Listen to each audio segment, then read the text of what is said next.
bidyong ito ay tatalakayin natin ang patungkol sa pangalawang pananaw.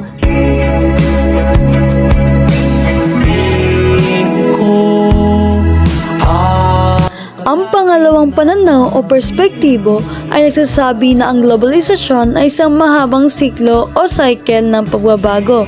Ayon kay Scholtè, maraming globalisasyon na ang dumaan sa mga nakalipas na panahon at ang kasalukuyang globalisasyon ay makabago at higit na mataas na anyo na maaaring magtapos sa hinaharap.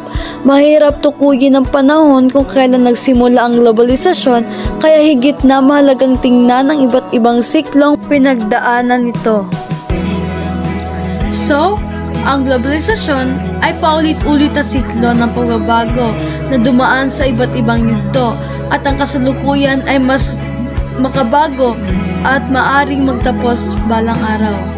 Sa ikalawang pananaw, ang globalisasyon ay nakikita bilang isang mahabang siklo o cycle ng pagbabago.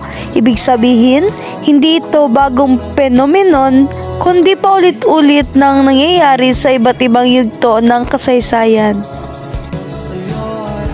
Halimbawa, noong panahon ng Silk Road, ang mga bansa sa Asya, Europa at Afrika ay nagpalitan ng kalakal tulad ng seda, pampalasa at ginto. Ipinapakita nito na noon pa ay may globalisasyon at ang ngayon ay mas makabago dahil sa teknolohiya. Ipinapakita nito ang globalisasyon ay hindi lamang umiral sa kasalukuyan, kundi matagal nang naging bahagi ng kasaysayan ng sangkatauhan. Noon pa man ay umiiral na ang pagpapalitan ng kalakal, kultura at kaalaman sa pagitan ng iba't ibang bansa.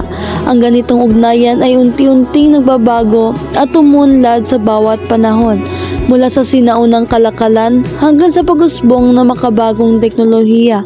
Sa ngayon, mas mabilis at mas malawak ang globalisasyon dahil sa internet, social media at modernong transportasyon.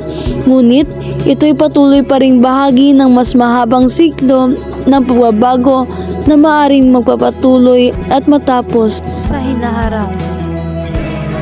Conclusion, ang globalisasyon ay isang siklo ng pagbabago na matagal nang umiral at patuloy na nagbabago. At ang kasalukuyang anyo nito ay mas makabago, ngunit maaari ring magtapos sa hinaharap. Tandaan, ang globalisasyon ay paulit-ulit na siklo ng pagbabago. Hindi matukoy ang eksaktong simulan nito. Ang kasalukuyang globalisasyon ay mas makabago at maaaring magtapos rin balang araw.